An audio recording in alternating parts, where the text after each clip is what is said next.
قیدیوں کو سری نگر کے سینٹرل جیل سے علاج کے لیے لے جایا جا رہا تھا۔ سری نگر کے ہیڈ ون علاقے میں کثیر تعداد میں سیکورٹی فورسز کو تعینات کیا گیا ہے اور علاقے میں ریڈ الرٹ جاری کر دیا گیا ہے۔ فرار ہونے والے قیدی اور فائرنگ کرنے والے بندوق برداروں کی تلاش جاری ہے۔ یہ 6 ایکیوزڈ جو ہیں وہ کیسز میں مختلف انوالو جو تھے سینٹرل جیل سے، ان کو لایا جا رہا تھا یہاں ایس ایم ایچ ایس میں فار میڈیکل چیک اپ۔ اس میں سے ایک پاکستانی جو ہے وہ بھاگنے میں کامیاب ہو گیا اور ہمارے 2 کانسٹیبل شوٹ آؤٹ میں جو ہے انجرڈ ہو گئے، ایک ہیڈ کانسٹیبل اور ایک کانسٹیبل ہیڈ کانسٹیبل کی جو ہے وہ شہید ہو گئے فائنلی۔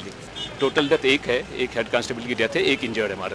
الرٹ جاری ہوا ہے، جہاں جہاں سے ہم شک ہے کہ وہ بھاگ گیا ہوگا، we have already gotten that. اس کا نام ہے نوید بھٹ۔ یہ مختلف کیسز میں ساؤتھ کشمیر کے مختلف کیسز میں انوالو نہیں، انہوں نے فائر نہیں کیا کہ وہ لڑکا ساتھ تھا جس نے فائر کر دیا۔ فرار شدہ قیدی نوید جاٹ عرف حنزلہ کو 2014 میں جنوبی کشمیر کے ضلع کولگام سے گرفتار کیا گیا تھا۔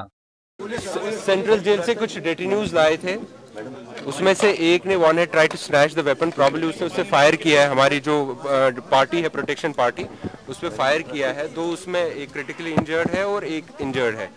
تو ایک 1 ڈیٹینی has fled away, rest 5 we have just taken back to the safe place.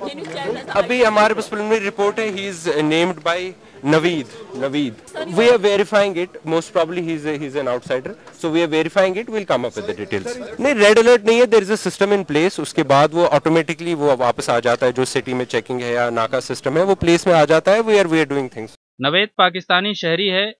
2014 سے وادی میں عسکریت پسند گروپ لشکر طیبہ کا ڈپٹی چیف تھا۔